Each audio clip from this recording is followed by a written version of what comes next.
Hello students, welcome back to my channel. My name is Sarish. आज मैं class 10th वाले बच्चों के लिए एनआईएस वाले बच्चों के लिए जो है बहुत इंपॉर्टेंट वीडियो लेकर आई हूँ। टॉप 20 क्वेश्चंस जो है लेकर आई हूँ आप लोगों के, बहुत इंपॉर्टेंट क्वेश्चंस जो कि आप लोग के एग्जाम में ज़रूर आएंगे। तो ये वीडियो आप लोग को बहुत ध्यान से देखना है और शेयर भी करना है, और भी एनआईएस के स्टूडेंट्स के साथ, सब बच्चों के साथ शेयर करना है।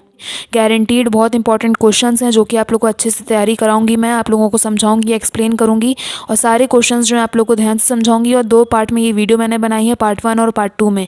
ये जो वीडियो है ये पार्ट 1 वीडियो है। पार्ट 2 वीडियो का लिंक जो है मैंने अपने डिस्क्रिप्शन बॉक्स में दे दिया है, तो वहाँ से जाकर पार्ट 1 वीडियो देखने के बाद जाकर जल्दी से पार्ट 2 वीडियो भी देख लीजिएगा। ये टॉप 20 क्वेश्चंस जो हैं बहुत इंपॉर्टेंट होने वाले हैं, आप लोग के एग्जाम में बहुत ज़रूरी हैं। और ये पढ़ने के बाद आप लोग आराम से अपना डेटा एंट्री ऑपरेशन के एग्ज़ाम में जो है आराम से पास हो सकते हैं। तो बहुत इंपॉर्टेंट क्वेश्चंस मैं लेकर आई हूँ आप लोग को बताने के लिए, समझाने के लिए। तो ध्यान से ये वीडियो देखिएगा, एंड तक देखिएगा और शेयर भी करिएगा। और भी जितने भी एनआईएस के स्टूडेंट्स आप लोग के कॉन्टैक्ट में हैं सबके साथ शेयर करिएगा, ताकि उनकी भी हेल्प हो जाए, जिनका सब्जेक्ट डेटा एंट्री ऑपरेशन है। और भी सब्जेक्ट का मैं वीडियो डाल रही हूँ लगातार इंपॉर्टेंट क्वेश्चंस का, तो आप लोग वीडियो देख लीजिएगा मेरे चैनल पर जाकर। अगर जो सा सब्जेक्ट आप लोग का मिसिंग है, मैंने वीडियो अभी तक नहीं डाला है, तो आप लोग मुझे कमेंट सेक्शन में कमेंट करके बता भी सकते हैं।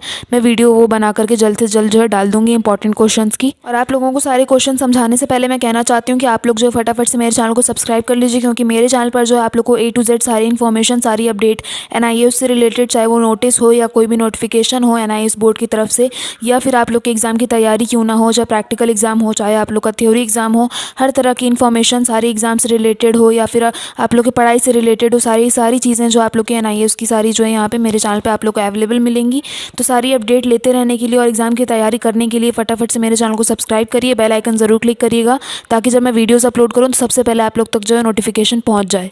एंड में वीडियो पसंद है तो लाइक करिएगा, वीडियो को शेयर करना मत भूलिएगा, चैनल को ज़रूर सब्सक्राइब करिएगा। कुछ पूछना हो तो आप लोग मुझे कमेंट सेक्शन में कमेंट करके पूछ सकते हैं, अगर कुछ डाउट होता है आप लोग को तो चलिए स्टूडेंट्स, अब स्टार्ट करते हैं आप लोग के top 20 question, most important question. पहला क्वेश्चन है आप लोग का डेटा एंट्री ऑपरेशन का पहला question, what is computer system, what is a computer system, जो कि बहुत इंपॉर्टेंट क्वेश्चन है, आप लोग के एग्जाम में ज़रूर आता है। आंसर है इसमें, मतलब पूछा जा रहा है कंप्यूटर सिस्टम क्या है। आंसर है the word computer is derive from the word compute which means to calculate.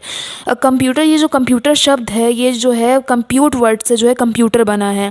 इसका मतलब होता है कैलकुलेट, कुछ भी कैलकुलेट करना। जैसे आप लोग के फ़ोन में कैलकुलेटर होता है, उस तरह से कोई भी चीज़ को कैलकुलेशन जो करते हैं ना, कैलकुलेशन का मतलब होता है कंप्यूट, और कंप्यूट से जो है कंप्यूटर वर्ड जो है इन्वेंट हुआ है। उसके बाद आगे लिखा है computer is an electronic device that manipulates information और data. It has the ability to store, retrieve and process data. We can define computer as an electronic digital device which is use to convert raw data into meaningful information. It is a machine that accept data as its input, processes it and produce the desired result as output. Thus the computer can be defined as an electronic digital device with the ability to। तो यहाँ तक जो सारी definition का जो मतलब है, यहाँ कहा जा रहा है कि कंप्यूटर को जैसे हम कुछ काम देते हैं करने के लिए, तो वो जो है एक तो स्पीड उसकी बहुत अच्छी होती है, हम जो भी काम देते हैं उसे आधा अधूरा काम देते हैं और उसे बाकी का प्रोसेस करने के लिए छोड़ देते हैं कि वो काम कंप्लीट करके हमें एज अ आउटपुट जो है अपना रिजल्ट जो है देगा, जो हमें मेन हमने जो काम उसे बोला है। चाहे जो भी हम कैलकुलेशन में छोटी सी एग्जांपल बता दूं, जैसे कोई भी कैलकुलेशन दे दीजिए, बड़ी से बड़ी छोटी से छोटी कैलकुलेशन दे दीजिए कंप्यूटर को, वो फटाफट से विद इन सेकेंड में जो है उसका सॉल्यूशन निकाल करके आप लोग को दे देगा।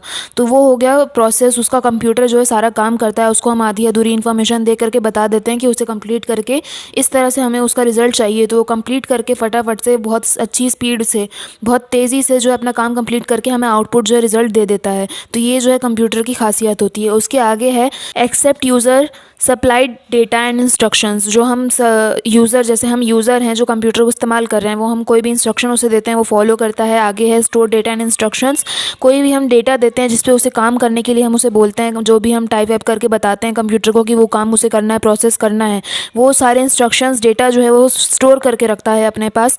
Process arithmetic and logical operations, मतलब अर्थमेटिकल लॉजिकल ऑपरेशंस जो होता है, मैं शॉर्टकट में अभी बता रही हूँ, आगे जो है आप लोग को एक्सप्लेन करूँगी अच्छे से, और क्वेश्चन में आप लोग को ये आता है अर्थमेटिक एंड लॉजिकल ऑपरेशन। इसमें जो एक तरह से बस इसका मतलब आप लोग ये समझ लीजिए कैलकुलेशन, जैसे मल्टीप्लिकेशन, एडिशन, सब्ट्रैक्शन जो होता है वो जो है अर्थमेटिक एंड लॉजिकल यूनिट कहलाता है। तो वो जो है सारा परफॉर्म करता है कंप्यूटर, जो भी हम कैलकुलेशंस वगैरह यहाँ पे हो गए, कोई भी कैलकुलेशन अगर हम उसे कंप्यूटर को सॉल्व करने के लिए देते हैं तो वो अर्थमेटिक एंड लॉजिकल ऑपरेशन जो है वो करके परफॉर्म करके जो है उसका सॉल्यूशन हमें देता है।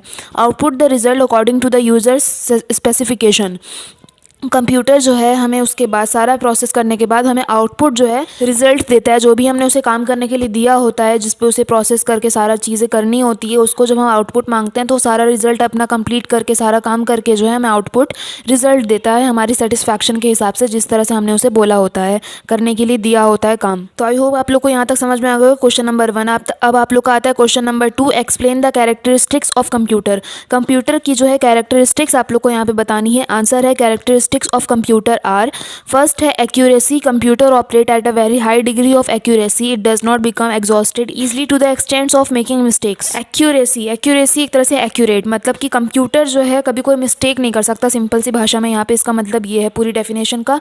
लाइक फॉर एग्जांपल, अगर हम कुछ काम कर रहे हैं, हम ह्यूमन बींग्स हैं, हम जो इंसान हैं, हम अगर कुछ काम करते हैं तो हमसे मिस्टेक हो जाती है। लेकिन अगर कोई कंप्यूटर, अगर किसी को हम किसी भी कंप्यूटर को कुछ प्रोसेस करने के लिए देते हैं कि कोई बड़ी से बड़ी कैलकुलेशन करके दिखाओ, छोटा से छोटा काम जो भी हम उसको करने के लिए देते हैं, एक्सेल हो, MS वर्ड हो, जो भी चीज़ हो, उसमें हम अगर कुछ करने के लिए देते हैं तो कंप्यूटर भी कुछ गलत नहीं कर सकता। कंप्यूटर जो हर चीज़ एकदम परफेक्टली सही करके दिखाता है। आंसर, उसकी कैलकुलेशन जितनी भी बड़ी हो, वो हमेशा आंसर करेक्ट ही दिखाएगा आप लोगों को, करेक्ट ही आउटपुट जो है रिजल्ट देगा आप लोगों को। तो एक्यूरेसी का मतलब ये हो गया। उसके आगे आता है स्पीड। इसकी डेफिनेशन है, computer is generally known for its speed. Computer जो है अपनी स्पीड से ही जाना जाता है, आप लोगों को पता ही है। और इसकी स्पीड जो है मेजर्ड की गई है मिलियंस ऑफ इंस्ट्रक्शंस पर सेकेंड पर। जो है इसकी जो स्पीड जो है क्या कहते हैं, कैलकुलेट की गई है कंप्यूटर की, कि इतने स्पीड से जो है ये सारा काम जो है फटाफट से कंप्लीट कर सकता है, इंसानों को टक्कर देते हुए। ऑब्वियसली आपको कोई भी कैलकुलेशन करने के लिए दे दिया जाए तो आप लोग कंप्यूटर जितनी विद इन सेकेंड में करके बड़ी से बड़ी कैलकुलेशन का सॉल्यूशन नहीं दे सकते हैं, लेकिन कंप्यूटर दे सकता है। तो ये कंप्यूटर जो है अपनी स्पीड के लिए जाना जाता है। उसके बाद है reliability. The computer respond to the instructions keyed into the without any alteration as results of this it gives no room for doubt over output. Reliability मतलब हो गया यहाँ पे कि आप लोग जो है कोई भी आप काम कंप्यूटर को करने के लिए देते हैं, कोई भी चीज़ देते हैं कंप्यूटर को करने के लिए, कोई भी प्रोसेस करने के लिए, तो कंप्यूटर जो आउटपुट आप लोग को रिजल्ट देता है तो उसमें आप लोग कोई भी वो डाउट नहीं निकाल सकते हैं, कोई भी कमियां नहीं निकाल सकते हैं कि कंप्यूटर ने ये चीज़ गलत दी है या कंप्यूटर की जो कैलकुलेशन है वो गलत है। वो कंप्यूटर जो है हमेशा आप लोग को सही कैलकुलेशन और बिना किसी डाउट के जो है आप लोग को अपना आउटपुट रिजल्ट देता है। उसके बाद आता है versatility. It fits into different fields of human works ranging from business, education, technology, engineering, law, commerce, agriculture, machine, sports etcetera. मतलब यहाँ पे ये है कि वर्सेटैलिटी का मतलब ये है कि कंप्यूटर जो है हर फील्ड में काम आता है, चाहे वो एजुकेशन हो, एग्रीकल्चर हो, लॉ हो, मशीन्स में हो, टेक्नोलॉजी हो, एजुकेशन हो, कॉमर्स हो, जो भी मतलब जितनी भी स्पोर्ट्स हो, हर चीज़ में, हर जगह जो है आप लोगों को कंप्यूटर जो है मदद करेगा, हेल्प करता है। चाहे वो किसी भी तरह का बिजनेस हो, जो भी मतलब आप लोग का ऑफिस होता है, फादर्स वगैरह जो आप लोग के पेरेंट्स ऑफिस जाते हैं, वर्किंग हैं, तो हर जगह कंप्यूटर होता ही होता है। बड़ी से बड़ी कंपनी में, छोटी से छोटी कंपनी में, हर जगह कंप्यूटर का इस्तेमाल किया जाता है। उसके बाद है storage capacity. Computer have a very large storage capacity. Computer के पास काफ़ी अच्छी स्टोरेज कैपेसिटी होती है, उसमें बहुत सारी चीज़ें जो हैं सेव हो जाती हैं। Computer can store and recall any amount of information because of it secondary storage. Secondary storage की वजह से जो है ये चीज़ पॉसिबल होती है, क्योंकि कंप्यूटर जो है बहुत सारी चीज़ें, मतलब स्टोरेज कैपेसिटी इसकी काफ़ी अच्छी होती है, बहुत सारी चीज़ें इसमें स्टोर हो सकती हैं कंप्यूटर में। उसके बाद आता है ऑटोमेशन। ऑटोमेशन का मतलब मैं आप लोगों को नॉर्मली समझाती हूँ। ऑटोमेटिक सिस्टम जैसे होता है कि वैसे जैसे हम कंप्यूटर को कुछ काम करने के लिए देते हैं तो वो कंप्यूटर जो अंदर अंदर अपना कंप्लीट करके दे देता है हमें आउटपुट। हमें एक एक चीज़ उससे समझानी नहीं पड़ती कि इसको प्लस करो, इसको माइनस करो, इसको मल्टीप्लाई करो। वो सारी चीज़ें जो है अपने दिमाग से कंप्यूटर करता है। और कंप्यूटर का दिमाग क्या होता है? सेंट्रल प्रोसेसिंग यूनिट, CPU जो है एज अ ब्रेन जो है कंप्यूटर का काम करता है। कंप्यूटर का एक तरह से ब्रेन कहलाता है, दिमाग कहलाता है CPU। तो CPU की मदद से जो है ये सारा प्रोसेस जो है कंप्यूटर कर पाता है। उसके नेक्स्ट पॉइंट है नो IQ, मतलब कंप्यूटर के पास अपना खुद का कोई दिमाग नहीं होता है।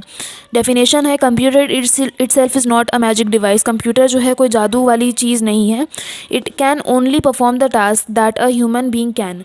That difference is that it can perform these task with unthinkable speed and accuracy. A computer can not take its own decision. मतलब कि कंप्यूटर को हम जितना करने के लिए कहते हैं वो उतना ही करता है। और कंप्यूटर का दिमाग एक तरह से हो गया CPU जो होता है आप लोग का सेंट्रल प्रोसेसिंग यूनिट, वो जो है सारा प्रोसेस करने में मदद करता है। और नॉर्मली कहा जाता है कि CPU जो है उसका कंप्यूटर का ब्रेन है।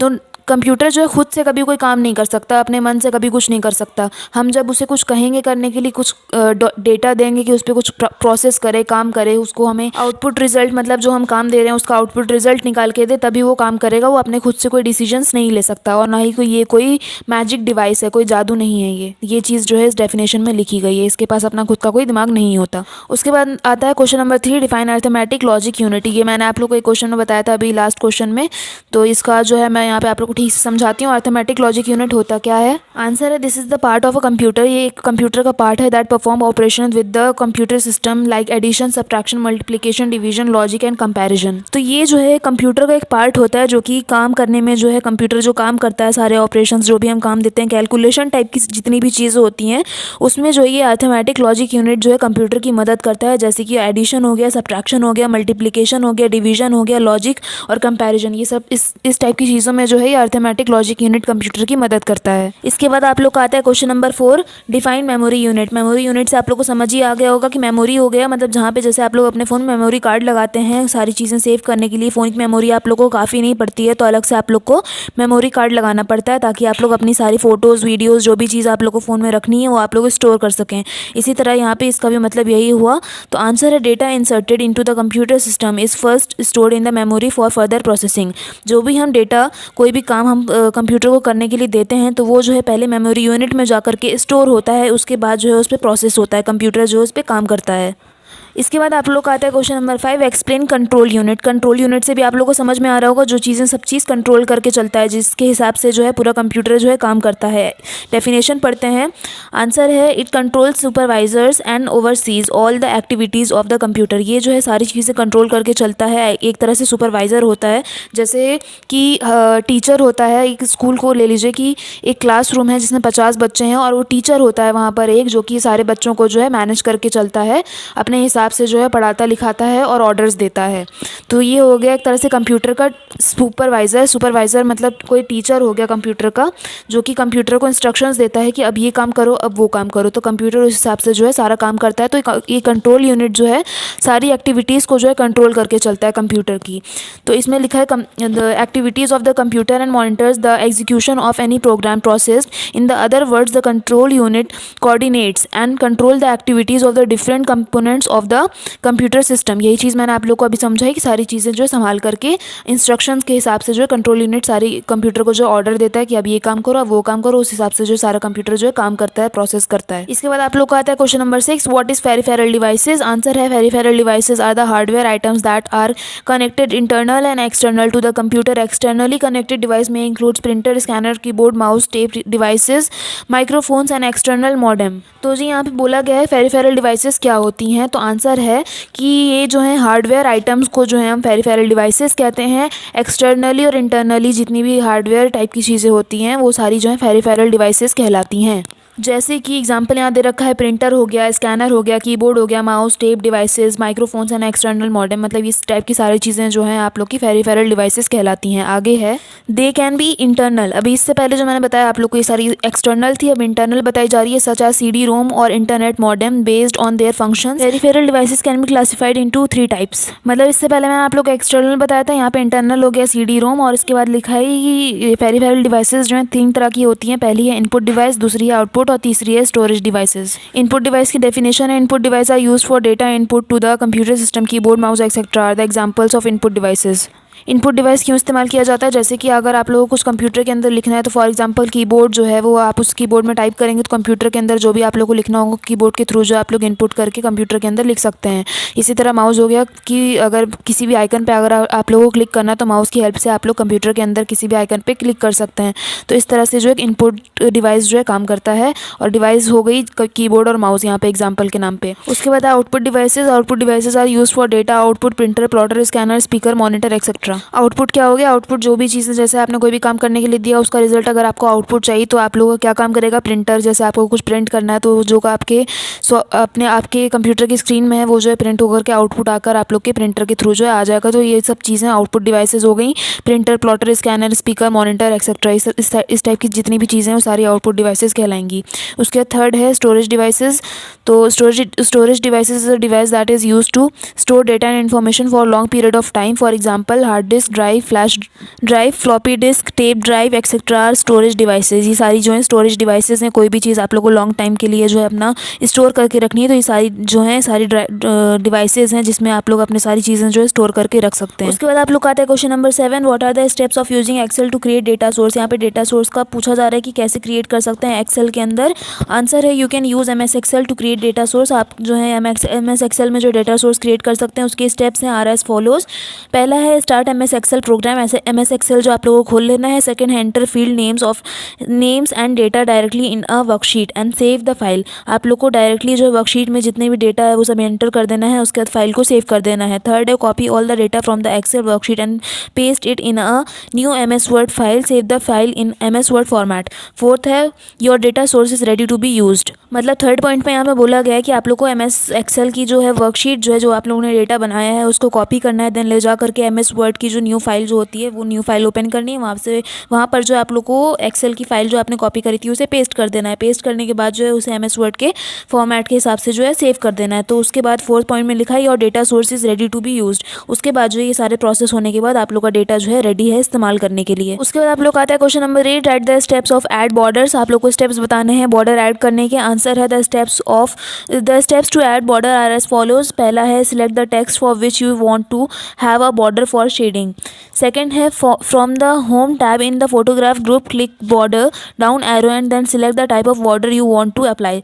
बहुत ईजी क्वेश्चन है। मतलब यहाँ पे बोला जा रहा है कि जब आपको साइड बॉर्डर चाहिए, जैसे आप लोग वर्ड में कुछ काम करने जो आपने टाइप करा है उसके बाद साइड आप लोगों को बॉर्डर चाहिए उसमें, तो आप लोगों को उसको पूरा जो है आप लोगों को सिलेक्ट करना है।